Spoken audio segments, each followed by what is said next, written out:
You're welcome back. This is Newsfile. It's your most authoritative news analysis platform. And here on Newsfile, we put Ghana first. It's brought to you by the candid sponsorship of Bank of Africa, strong as a group and close as a partner. MTN everywhere you go. Ashesi University, educating ethical and entrepreneurial leaders for Africa. Robert and Sons Optical Services, your comprehensive eye care services provider for 31 years. Fen Art Ghana. Think wood, think Fen Art. Duraplast. How you get your water matters. Remember, where Duraplast goes, water flows. St. Thomas Eye Hospital, your #1 specialist in all your eye solutions. And if you haven't been to the Joy Habitat Fair, the Habitat Fair 2022, you have been losing out. Please go there now. It's been on, and you have just about 48 hours to the end of the EcoBank Joy News Habitat Fair 2022. You can also be a homeowner. Visit the fair today to start your journey to home ownership. Everything housing is available, from door locks to houses, and more importantly, selling cheaper than elsewhere.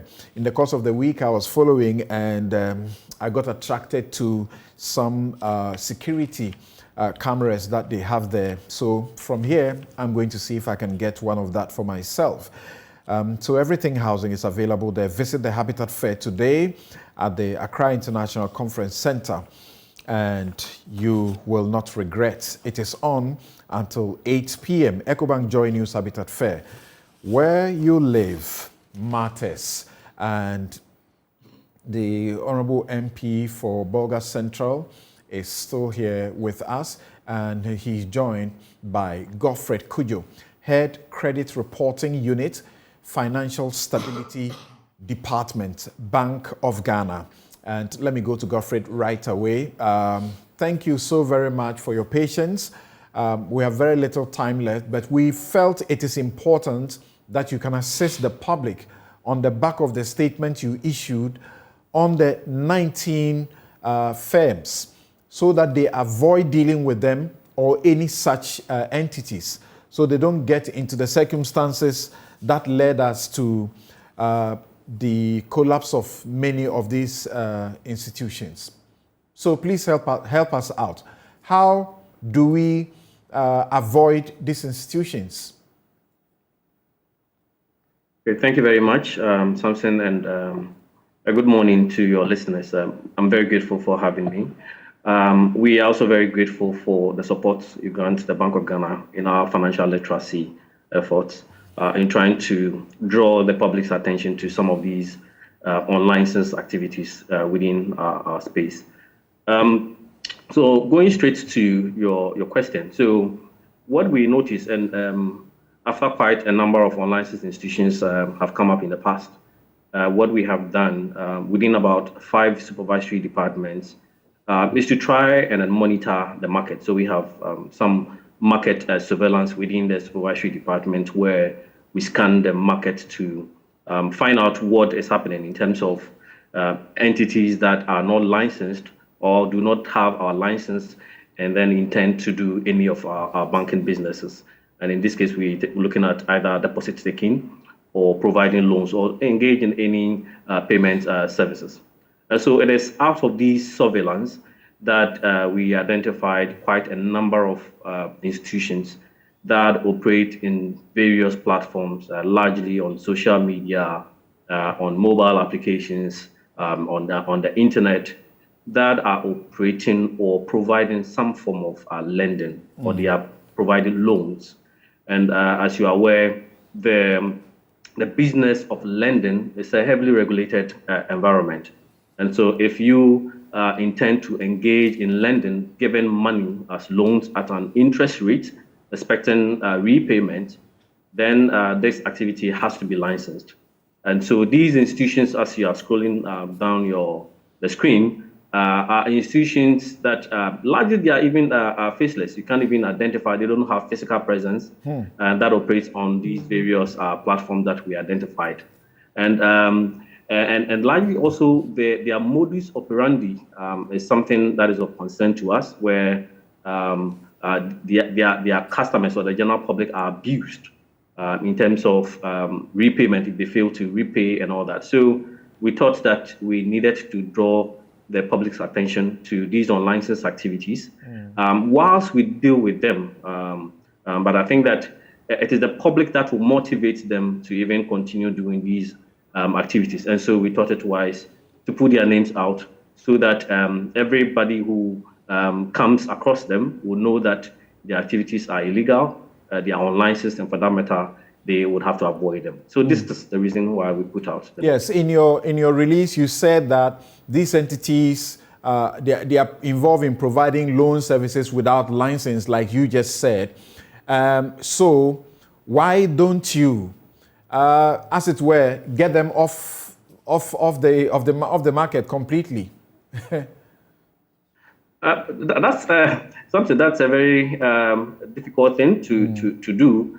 I said earlier that their modus operandi is such that they work through the internet, social media, and all that. They don't have physical presence where we would say that, okay, so we'd engage the security agencies to quickly go and then close them. Okay. This is quite difficult. And you can see through your shared these messages that they share. I mean, they send these messages to their clients.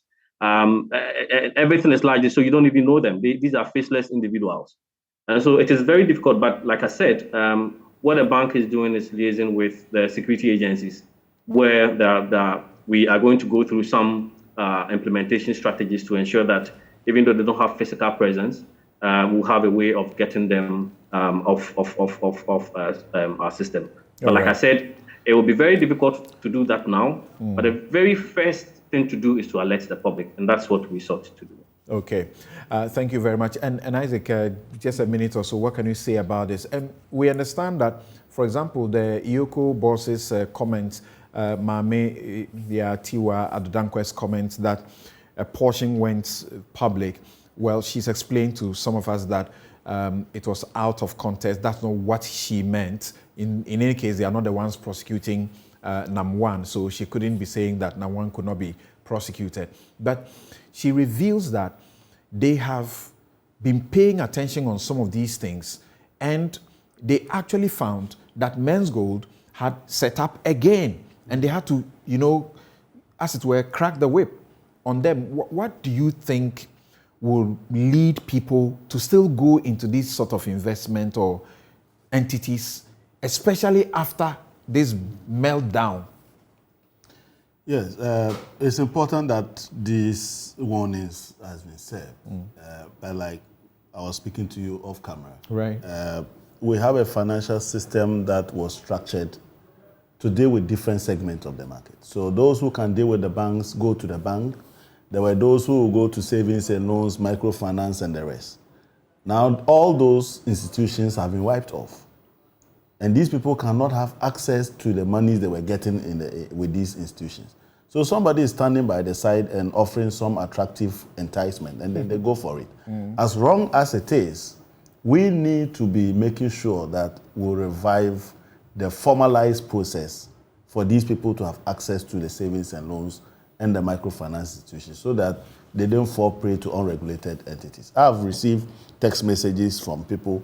Some of them, they send it to me. Somebody have used my phone number as a reference number and they are not getting him. So I block them, because that's not how you grant credit. You can't give money to somebody and ask somebody to produce somebody else's number, and then when the person disappears, you are calling that number. But it is important that they put out this signal, and the education must be intensified. But then Bank of Ghana must work to revive those other entities below the line. Right. And we hope that the Bank of Ghana, we remember initially you were giving these cautions, including EOCO itself, they were giving these cautions. Not too long ago, EOCO was issuing cautions about some, fictitious entities that are shown up doing similar things. We hope that you sustain it, and we hope that all of us will pay attention and not behave as was done earlier. Men's Gold, there were cautions. People simply ignored them and then found themselves in this difficult situation. So we'll encourage the Bank of Ghana, the IOCO, and the rest of them to continue their focus here and to save the people a lot more. Thank you very much. Isaac Adongo is MP BoG Central and member Finance, Trade, Industry and Tourism Committees of Parliament. Godfred Kujo is head Credit Reporting Unit, Financial Stability Department.